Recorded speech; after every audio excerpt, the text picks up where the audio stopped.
Okay, cool. So now here's another hack about how to get incredible testimonials from your clients. And I'm also going to give you a bonus video testimonial hack.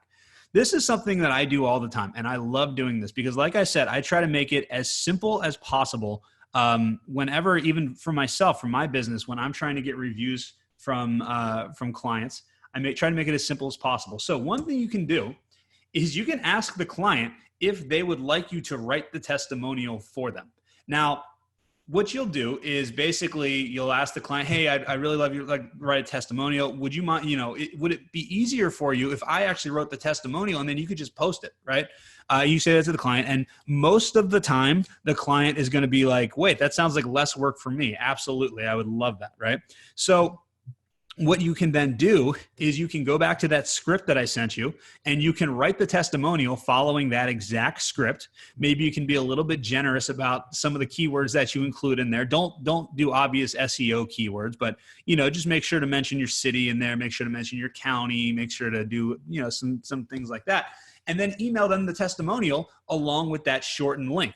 And you can say, hey, here's the testimonial. Please take a look at it. Make sure that everything's 100% accurate. Make sure that this is a testimonial that you would be comfortable posting. And if so, here's the link and you can go ahead and post it. And I really appreciate you taking the time to do that.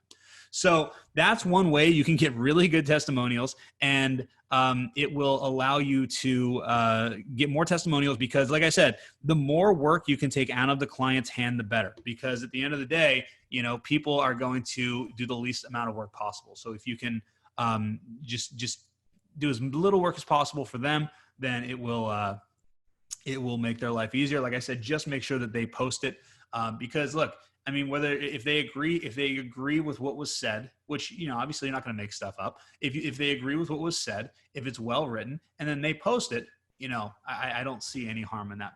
Now, another thing you can do, which is really helpful, is you can ask your clients to record a case study with you via Zoom. And this is something that I do for all my clients now.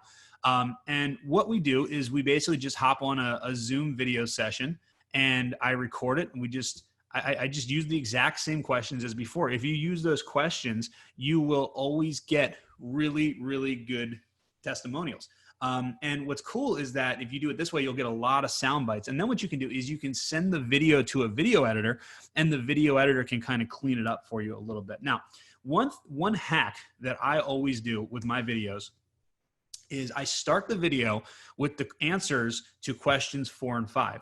So if you remember before, I asked 5 questions before, right? And the way that we edit the videos is we edit the answers. We basically edit as the answers to questions 4, questions 5, 1, 2, 3, 4, 5. The reason why is because questions 4 and 5 are really the results part of the testimonial. Now, you have to start asking questions 1, 2, 3, because that is telling a logical, that's telling the story logically from the mind of the client. If you just start, hey, what was the result? Okay, hey, what happened? It doesn't make sense. And what you're kind of allowing them to do by starting with question 1 and then question 2 and question 3, you're almost allowing them to get warmed up to where they actually can get to the results. But you got to remember, the results are what is going to, the results are what is going to drive more business, because people are interested in results and what they see what you did for other people. So they think that is going to somehow be reflective of what you can do for them. And I'm not saying it isn't reflective, but if you start with questions 4 and 5 in your actual video edit, and then so I always do that. Basically what I'll do is I'll edit sections 4 and 5.